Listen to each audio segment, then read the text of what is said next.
Hi, I'm Dr. Bertice Berry, and I want to tell you a story. I'm also going to let you in on a very well kept secret, even though it's right out in the open. If you are black and over the age of 45, you grew up with the same mantra. There are some who are under that age who heard it as well, but pretty much their parents decided to not pass it on. But still, it's a part of the culture. We were all told that if we wanted to be thought of as equal, if we wanted to be considered as just basic, we had to work 7 times harder than white people.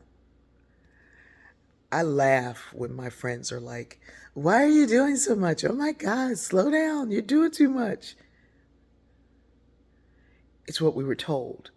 It's how we were raised, that if we wanted to be considered equal, we had to work harder, faster, stronger, brighter, lighter, quicker, earlier than anybody else. We had to get up very early and stay up kind of late to get the work done because you had to be above and beyond. And when I went away to college was when I really experienced the need to do that. I went to all black secondary schools. And by the time I went to college, people would say, "Bertice, you know, the black girl." Nobody called me black at PS DuPont because everybody was the black girl. But suddenly I became the black girl. And I became seen as, what are you going to do? How are you going to show up? We've been told that you all are not nearly as good as us. You're not as smart as us. You're not as bright as us. You are just not. And I'm telling you that I was light years beyond everybody else. Because when they were out playing or doing or whatever, I was in the library, I was up studying. I had a friend, Freddie Moore, who was from Oklahoma and literally a descendant of those, those folks who were burned out because they were exceptional, because nobody got lynched who wasn't exceptional.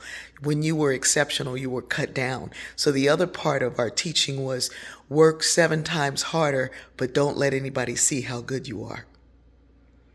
Don't show off the spoils that come with how hard you work. Do not flash. Don't be out there showing people how amazing you are because they will take you down. And Freddie and I would get up every morning, every single morning, and we would meet around 5 or 6 at my room and we would just study. He would study engineering, I would study sociology, and then we would share with each other to see if we really knew what we knew, could we teach it? People were suspecting, "Oh, that's your boyfriend. I saw him leaving your room. Are you dating? Are you?" No, Freddie was my study buddy. We studied every single day. We worked hard, and I work hard the same way in my life now, to the point where people are like, "You just doing too much. You doing too little." If you want to see folks who work even harder, go to the West Indies. Slavery there was so horrible that they knew that there was a life expectancy of an enslaved person for about 7 years. And so they worked them as hard as they possibly could. And somehow they exist. Somehow they survived. But you want to see some hardworking people. And most of the people in my college who were black were West Indian. So I was now not only keeping up with my own blackness, I was keeping up with West Indians. Those women could sew a dress, cook a meal, do the course, teach the course. It was amazing. This is not something that just happened. And maybe it's something some of you don't know. And it's probably because you're not close enough. You get close enough, but not too close, because the sun could truly blind you. I love you.